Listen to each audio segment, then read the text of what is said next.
सावन का महीना वो महीना है जिसमें सूर्य की तपिश धरती पर कम होने लगती है और बारिश की फुहारें धरती पर मौजूद पेड़ पौधों में नई जान डाल देती हैं। देवाधिदेव महादेव का सबसे प्रिय महीना है सावन। इसी महीने में दूर दूर से शिव भक्त गंगा जल लाकर शिवलिंग पर अर्पित करते हैं।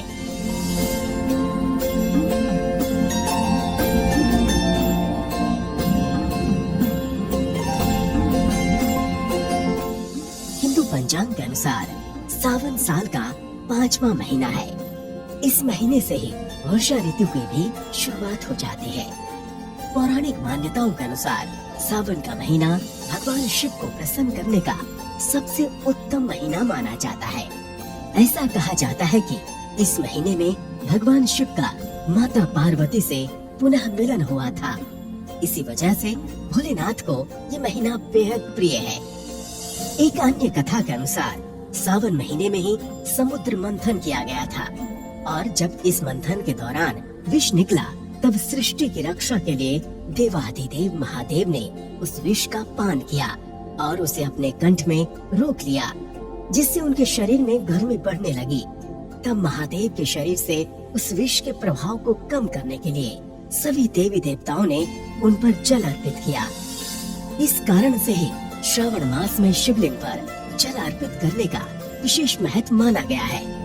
इस पूरे महीने में कुंवारी कन्याएं अच्छे वर की प्राप्ति के लिए व्रत और भगवान शिव की पूजा करती हैं, तो वहीं विवाहित स्त्रियां भी अपने पति की लंबी आयु और मंगल कामना के लिए इस पूरे महीने व्रत आदि करती हैं।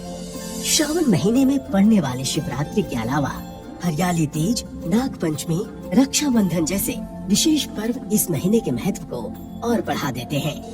आइए अब जानते हैं इस महीने में क्या करें और क्या ना करें। क्या करें? शास्त्रों के अनुसार इस महीने में भगवान शिव की उपासना करनी चाहिए। मान्यता अनुसार इस महीने में शिवलिंग पर धतूरा और भांग अर्पित करने से मनचाहे फल की प्राप्ति होती है। इस महीने में दूध का दान करना शुभ माना जाता है।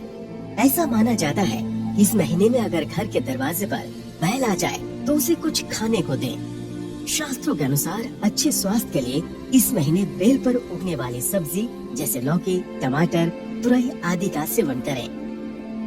क्या ना करें? इस महीने में दूध का सेवन स्वास्थ्य के लिए हानिकारक माना जाता है। मान्यताओं के अनुसार पूजा के समय शिवलिंग पर हल्दी न चढ़ाएं। शास्त्रों के अनुसार बड़े बुजुर्ग, बहन और गुरु का अपमान करने से बचें। इस पूरे महीने घर में साफ सफाई का विशेष ध्यान रखें। मान्यताओं के अनुसार शिवलिंग पर केतकी का फूल अर्पित न करें। इस महीने में बैगन का सेवन करने से बचना चाहिए। इस महीने में पड़ने वाली पुत्रदा एकादशी और कामिका एकादशी, जिसे कृष्ण पक्ष एकादशी के नाम से भी जाना जाता है, दोनों एकादशी विशेष महत्व रखती हैं।